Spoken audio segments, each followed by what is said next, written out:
Hello everyone, welcome back to the epicenter of truth, where we dismantle the most sophisticated psychological traps ever devised to crush the human spirit. Today, we are opening a door that the narcissist tries to keep locked with every ounce of their remaining strength. We are talking about the biological bill, a spiritual and physical invoice that is finally coming due. Have you ever seen them in their prime? The ones who move through life treating bodies like disposable batteries, convinced their shimmer would never fade? We are asking the big haunting question: why does the narcissist, who once ruled through physical conquest, so often face a reality of internal rot and chronic health crises as they age? Imagine a cinematic thriller where the protagonist realizes their entire fortune is made of counterfeit currency. That is the reality of the narcissist entering the winter of their life. For decades, they traded on their sexuality, their charm, and their predatory intensity. They used lust as a remote control to hijack your nervous system and bypass your logic.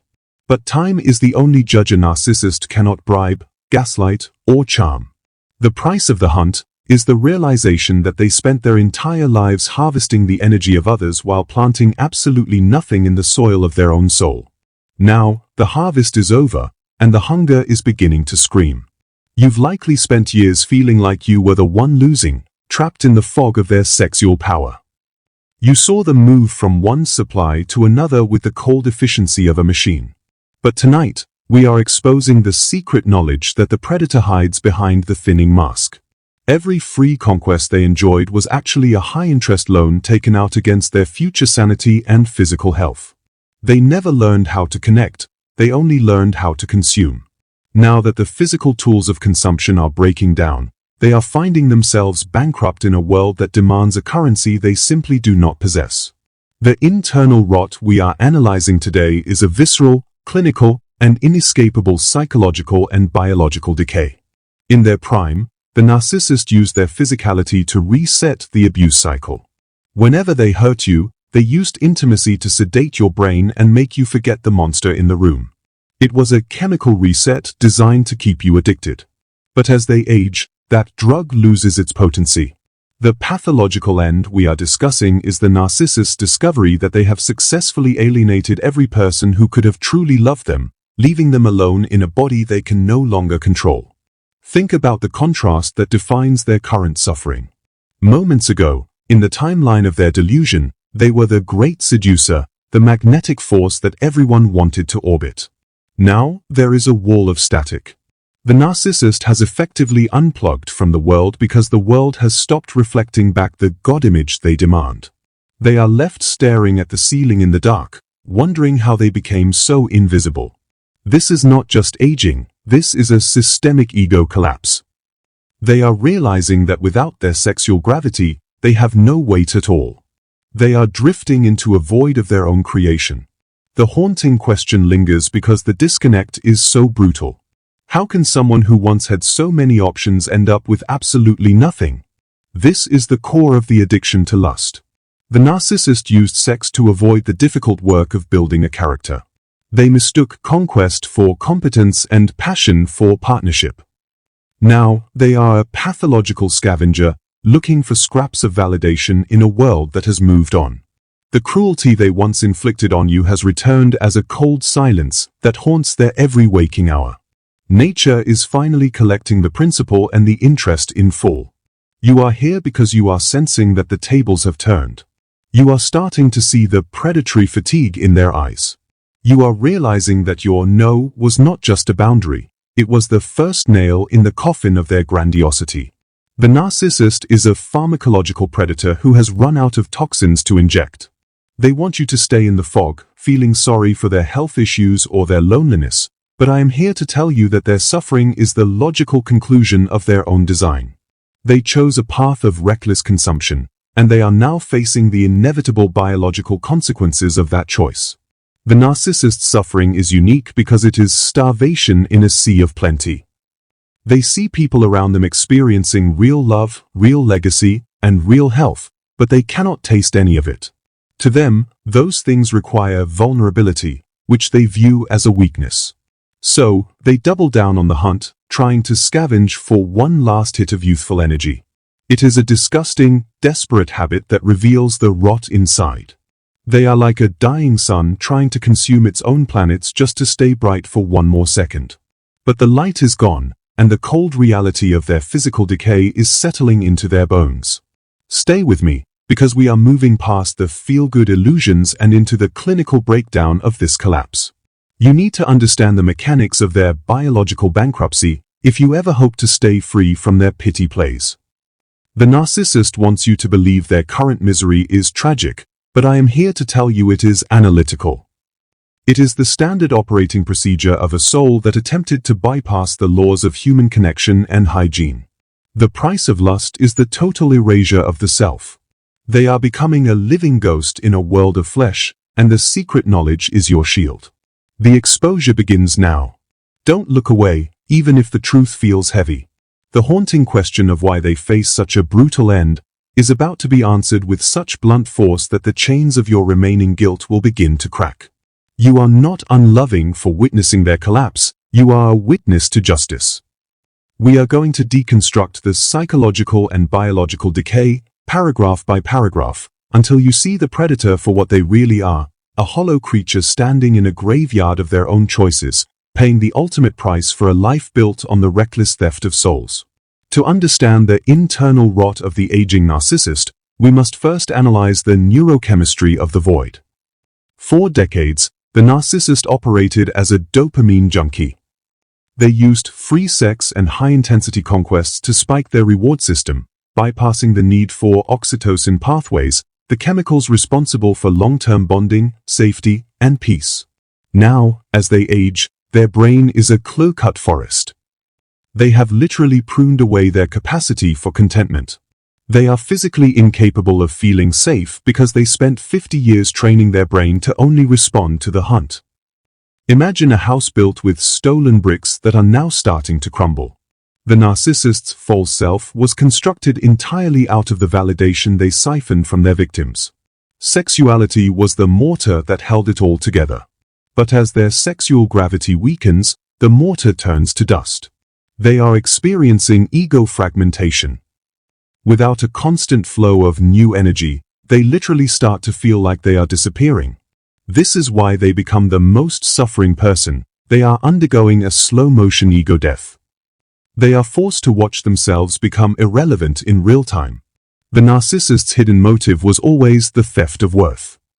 They didn't want a lover, they wanted a supplied reflection to tell them they were a god. But the biological bill reveals the flaw in this strategy. You cannot live forever on borrowed light. As they lose their youthful shimmer, the high-quality, empathetic souls they once targeted stop looking. The narcissist is left with low-grade supply, scavengers and fellow predators who are just as hollow and reckless as they are. They are now forced to trade in the mud for crumbs of the adoration they once took by force. This trading in the mud is the literal mechanism for their physical downfall. When a narcissist loses access to high-value supply, their standards for energy drop to zero. They begin to frequent darker corners of the social world, engaging with high-risk individuals and situations they once felt above. This is the scavenger phase.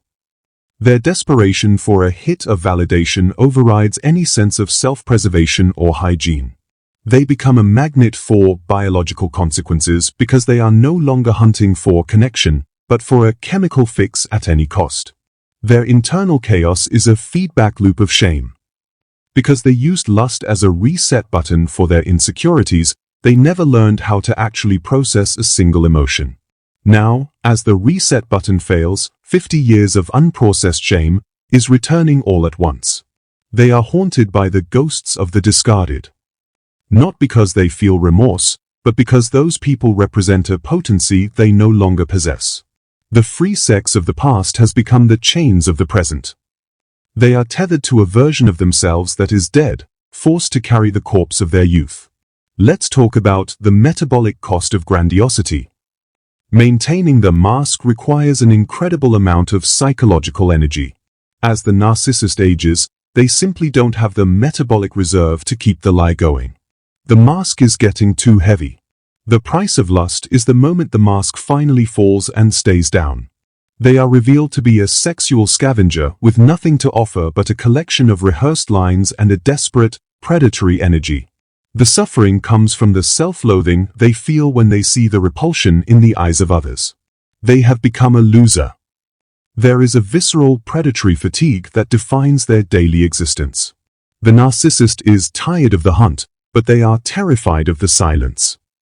They have created a life where rest feels like death because they have no internal peace to rest in. Their history of disposable intimacy has left them with a shattered attachment style. They can't be with anyone, but they can't be alone. They are in a state of permanent withdrawal from a supply that is never coming back.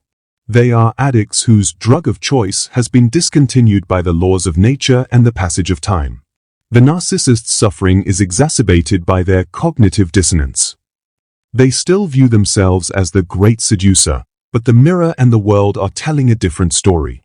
This gap between their fantasy and reality is a psychological torture chamber.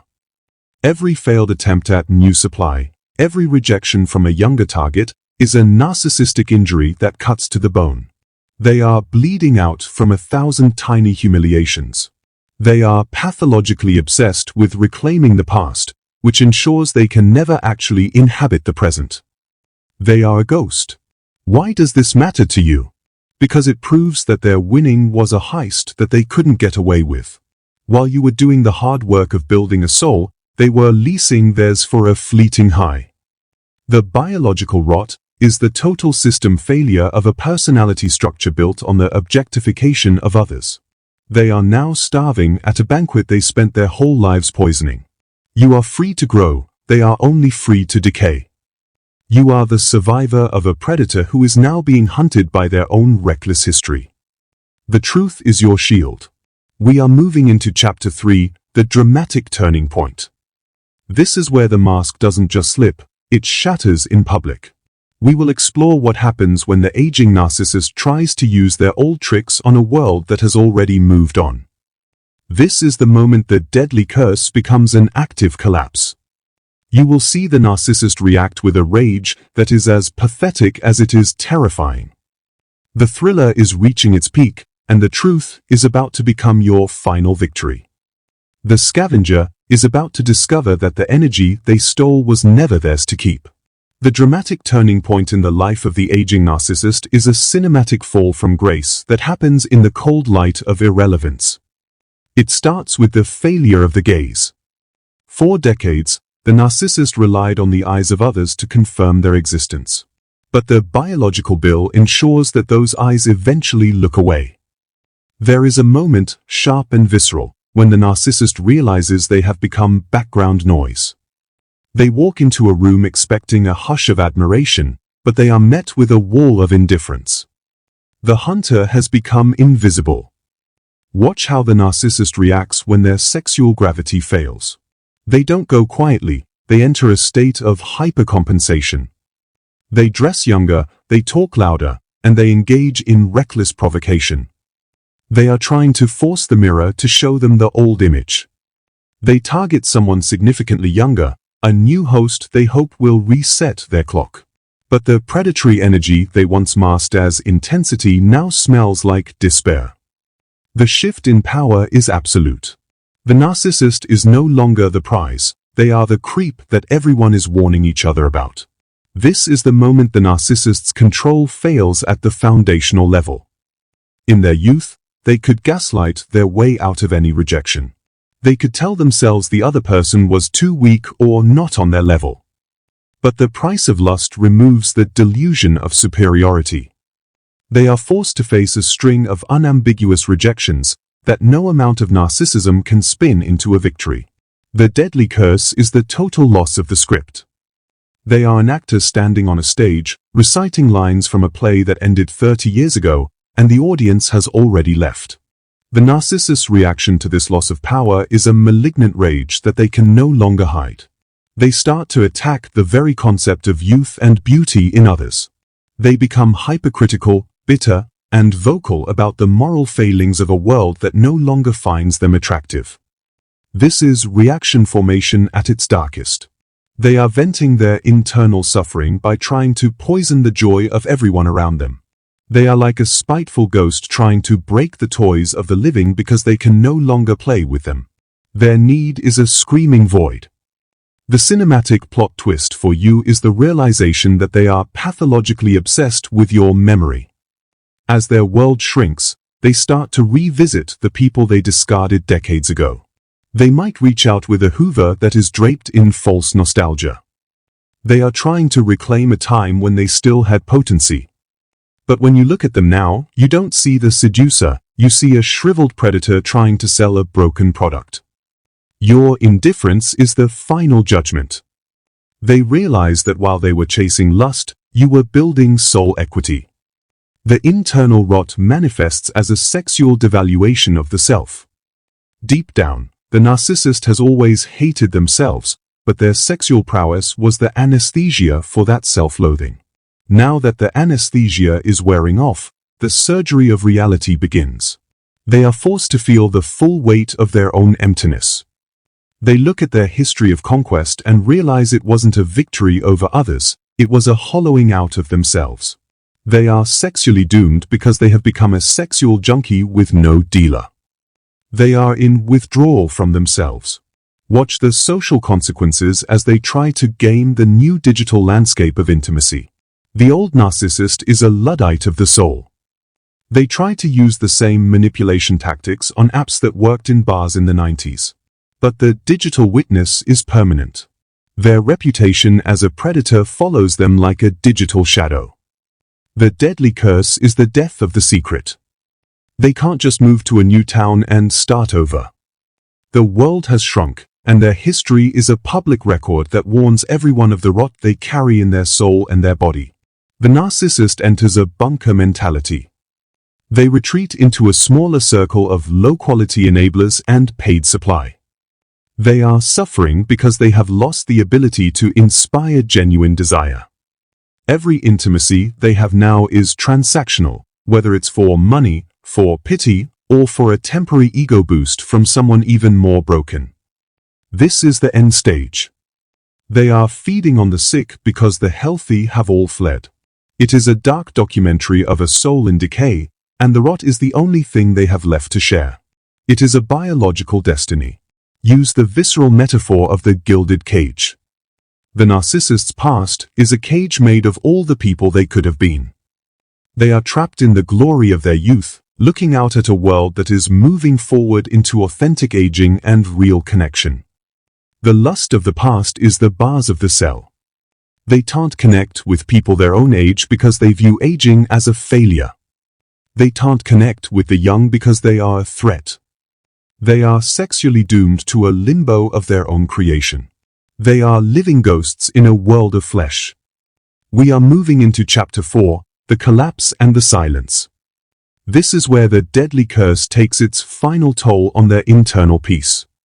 We will explore the internal panic and the social erasure that defines their final years. The tone is getting harsher, brutally truthful, and more analytical. The narcissist is about to face the ultimate consequence of a life built on disposability. They are about to discover that when you treat everyone like a prop, you eventually end up standing on an empty stage. The internal rot is the final curtain, and the applause is dead.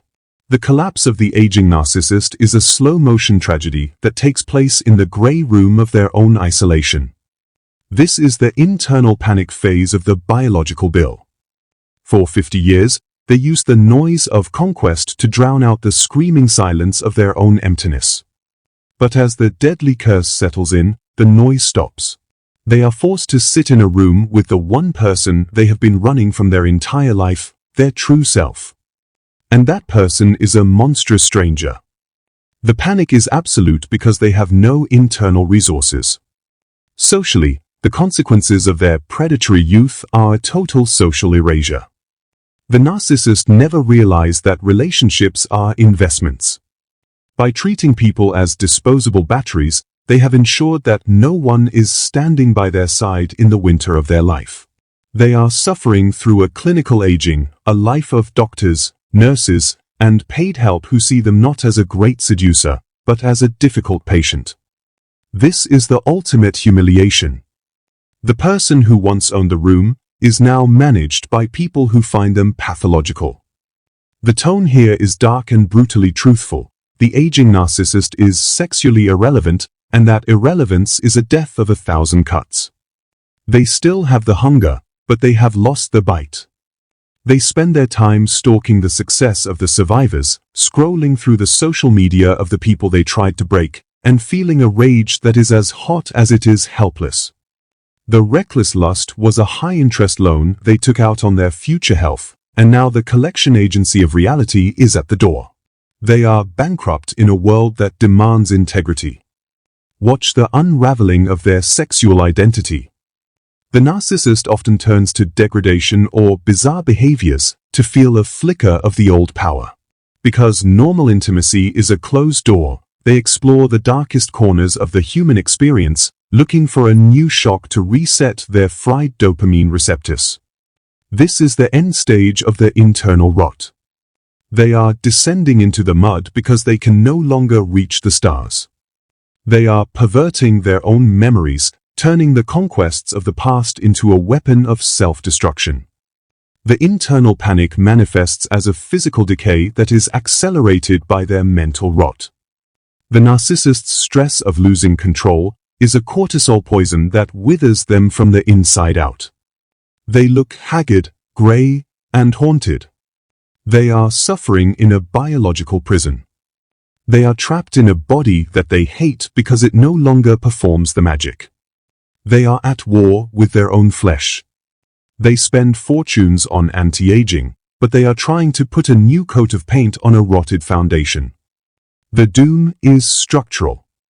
They are falling apart. Let's talk about the social erasure of their legacy. The narcissist has no children who respect them, no partners who cherish them, and no friends who know them. They are a biological dead end. Their history of reckless lust has left them with a legacy of trash. They are a disposable human who treated the world as disposable.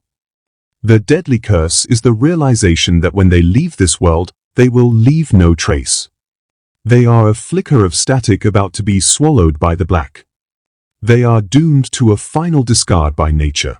The narcissist enters a state of hypervigilant paranoia. They think everyone is judging them, laughing at them, or plotting against them. This is the projection of their own self-judgment. Because they judged others by their utility for decades, they assume the world is judging them by the same brutal metric. The internal rot is the mirror they cannot break. They are haunted by the image of their own obsolescence. They are like a fading actor in a dark alley, still practicing their seductive smile for a poster that has been ripped down. The consequences reach their peak in the silence of the night. The aging narcissist is a chronic insomniac. They are terrified to sleep because the silence is when the deadly curse speaks the loudest. In the dark, the grandiosity vanishes, and they are left with the cold, hard truth. They are a vessel of regret. They have traded the eternal for the fleeting, and now they have nothing. The lust was the anesthesia that is now wearing off, and the pain of reality is unbearable. They are suffering through a wakeful nightmare. They are sinking. Use the cinematic metaphor of the draining battery. The narcissist's life force was always stolen. They never generated their own light. Now that they can no longer steal from you or others, they are dimming. They are flickering toward a permanent dark. The biological rot is the final low battery warning. They are scrambling to plug into anything, any drama, any conflict, any last-ditch conquest, but the outlet is dead. They are alone in a world of power with a dead soul. The predator is starving to death in a sea of plenty. We are moving into Chapter 5, the final truth and the sovereign healing. This is where we deliver the final punch and focus on Nu, the survivor. We will explore how their doom is your freedom. We will provide the final closure that you don't need from them. The tone is getting empowering, cinematic, and elevated. The narcissist is trapped in the gray room, but you are walking out into the sun. The deadly curse is their fate, but healing is your choice. The secret knowledge is about to become your final victory. The credits are about to roll. We arrive at the final truth, the punch that shatters the spell and severs the chain. The narcissist's internal rot and their biological destiny are not a tragedy you should mourn. They are the biological justice of a universal law. You were never the loser for giving too much. They were the loser for being unable to receive. Their deadly curse is the proof of your value. The fact that they collapse in the silence of their isolation proves that the energy they took from you was the only thing keeping them human. You were the source. Emotional closure comes from the absolute recognition of their nothingness. You stop waiting for an apology, because an apology from a void is just more static. You realize that the rot is the apology of the universe. The secret knowledge is that the narcissist is already dead inside. They are a biochemical ghost wandering through a life they never inhabited. Your healing begins the moment you stop looking back at the predator and start looking forward at the sovereign. You are not a victim, you are a survivor of an entity that is now obsolete. Empowerment is the reclamation of your own narrative. The narcissist tried to write you as a disposable battery in their theater of theft. But you have taken the pen back. You are rewriting the script of your life with integrity, authenticity, and deep connection as the lead characters. The internal rot paid by the narcissist is the subplot that resolved itself when you walked away. You are no longer competing with the shadows of their desperate scavenging. You are standing in the sun of your own future. You have transcended.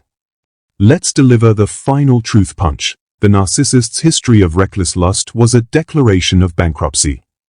Every conquest was a confession that they couldn't afford the price of a real person.